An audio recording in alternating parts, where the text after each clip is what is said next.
देवताओं का जो साम्राज्य था, जो राज्य था, ये राजा बलि दैत्यों ने छीन क्यों लिया? कारण क्या हुआ?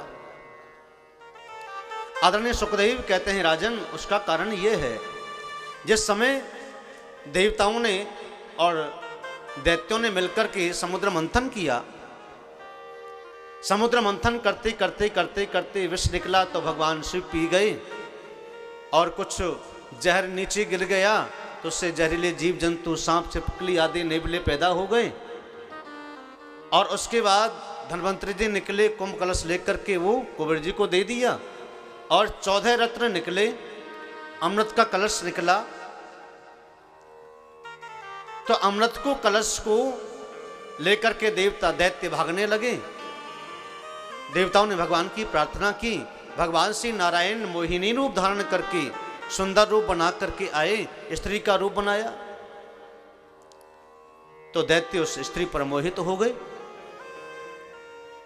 भगवान नारायण ने उस मोहिनी रूप में अमृत का कलश अपने हाथ में ले लिया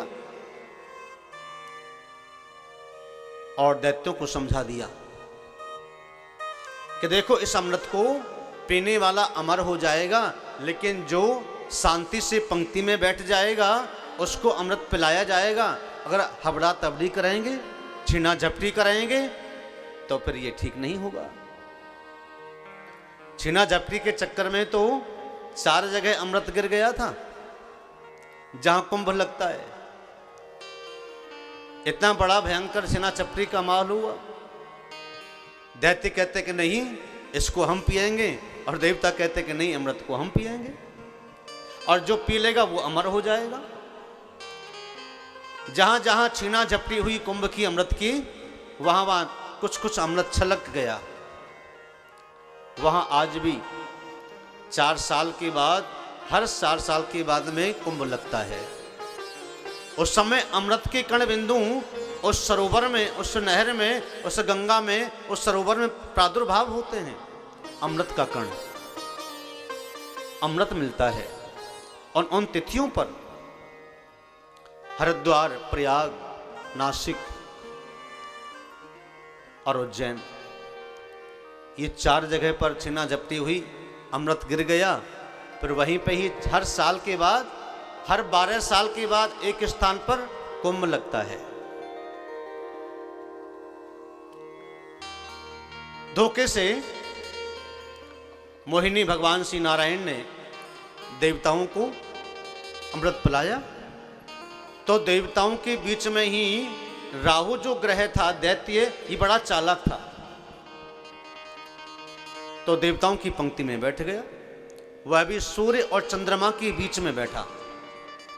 जैसे ही मोहिनी भगवान नारायण अमृत को पान करा रहे थे, उस समय जब नंबर आया सूर्य का, तो सूर्य को तो अमृत पिला दिया, और सूर्य को पिलाने के बाद राहु को पिलाने लगे। तो सूर्य और चंद्रमा ने हल्ला कर दिया, महाराज रुको रुको रुको रुको, एक दैत्य हमारे सामने पास में बैठा हुआ है, अगर ये अमृत पी लेगा तो ये अमर हो जाएगा। दैत्य एक ही काफी है देवताओं को परास्त करने के लिए। अगर अमृत का पान कर लिया तो सबको मार देंगे। भगवान ने अपने मुंह चक्र को आज्ञा दी और राहु का धड़ अलग कर दिया, काट दिया। नीचे का हिस्सा जो राहु का और ऊपर का जो धड़ का हिस्सा केतु का। तब से राहु से ही उत्पत्ति केतु ग्रह की हुई। अब राहु ने सूर्य चंद्रमा से कहा कि तुमने मुझे अमृत पीने से वंचित किया है, मैं तुम्हें छोड़ूंगा नहीं, मैं तुम्हें ग्रसित करूंगा। चंद्र ग्रहण और सूर्य ग्रहण जो पड़ता है ना, ये वही राहु अपना बदला लेने के लिए ये उनको सताता है। इस साल कितने सूर्य ग्रहण पड़े, चंद्र ग्रहण पड़े हैं। जब जब चंद्र ग्रहण होता है तो चंद्रमा से बदला लेता है राहु, जब सूर्य ग्रहण होता है तो सूर्य से बदला लेता है राहु। देवताओं ने अमृत का पान कर लिया। अमृत का पान करके वो अभिमानी बन गए। एक बार दुर्वासा ऋषि इंद्रलोक में गए जब इंद्रलोक में गए तो इंद्र ने दुर्वासा जी का बड़ा सम्मान किया, बड़ी सुंदर माला पहनाई, भोजन प्रसाद खिलाया। उस माला को पहन करके दुर्वासा ऋषि जी देवताओं के पास से जब निकले तो घूमते घूमते आ रहे थे, देवलोक में रुक गए। देवलोक में जब रुक गए तो वो माला दुर्वासा ऋषि ने इंद्र को दे दी और इंद्र ने अभिमानवश आकर के अपने हाथी को वो माला पहना दी। तो हाथी ने सूंड से उस माला को अपने पैरों में डाल दिया। उस संत की चढ़ाए हुए प्रसादी माला का अपमान हो गया, चरणों में गिर पड़ी। ये ध्यान रखना, अगर कोई आपको माला मिले मंदिर से पुष्पों की भगवान पर चढ़ाई हुई, उस माला का एक एक रक्त कलियां पुष्प की नीचे पैरों में न गिर जाएं। उसी का प्रताप था जो संत की माला का जो अपमान किया, जो नारायण ने पहनाई हुई थी, नारायण की पहनाई हुई माला दुर्वासा ऋषि ने इंद्र को दी और इंद्र ने उसको ऐसे ही व्यर्थ में डाल दिया। आपको पूजा की माला कहीं मिले तो आप अपने बिस्तर पर कभी मत रखना। बिस्तर पर रखने से एक फूल भी अगर आपको मिलता है बिस्तर पर नहीं रखना, पैरों में न गिर जाएं, नहीं तो आप श्रीहीन हो जाएंगे, लक्ष्मी से विहीन हो जाएंगे। उसी का प्रताप था कि देवता श्रीहीन हो गए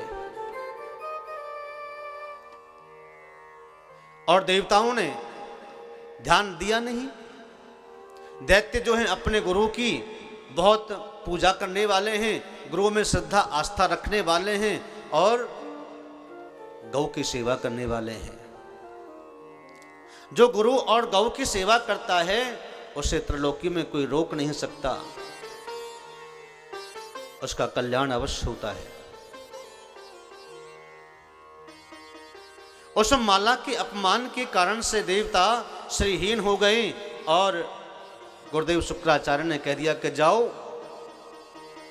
देवताओं पर आक्रमण करो, सारा साम्राज्य युद्ध करके छीन ले आओ, ये मेरा आशीर्वाद है। अगर गुरु को आशीर्वाद मिल जाए और मां का आशीर्वाद मिल जाए तो उसमें नारायण भी अगर आ जाए तो उसे अकाट्य नहीं कर सकता, कोई काट नहीं सकता। दैत्यों ने गुरु जी का आशीर्वाद प्राप्त किया और युद्ध किया तो देवता हार गए, सारा साम्राज्य ले आए। सब्सक्राइब करें रामकृष्ण शास्त्री जी के YouTube चैनल को और हमारे वीडियोस को सबसे पहले देखने के लिए बेल आइकन को दबाना न भूलें।